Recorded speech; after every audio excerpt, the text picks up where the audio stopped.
सांगली जिल्ह्यात वादळी वाऱ्यासह मुसळधार पाऊस, ऐतवडे खुर्दमध्ये घरांचं नुकसान तर कुरळपमध्ये गारपीट। सांगली जिल्ह्यातील जोरदार वादळी पाऊस झालाय।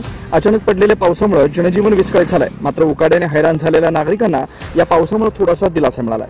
मात्र अनेक ठिकाणी या वादळी पावसामुळे झाडं उन्मळून पडलेत, याचा फटका नागरिकांना बसलाय। वाळवा तालुक्यातील ऐतवडे खुर्देतील वैभव बाळासू दांगडे आणि दत्तात्रय शहाजी पाटील यांच्या घरावर वादळी पावसामुळे झाडे पडून मोठं नुकसान झालंय। ऐतवडे खुर्द येथील रस्त्यालगत असणारे अनेक शेतं, वस्तीवरील पत्र्याचे छप्पर उडून गेले।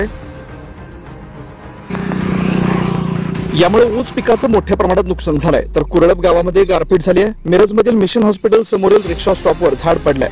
झाडाखाली रिक्षा अडकून पडल्यात। सुदैवानं कोणतीही जीवितहानी झाली नाही।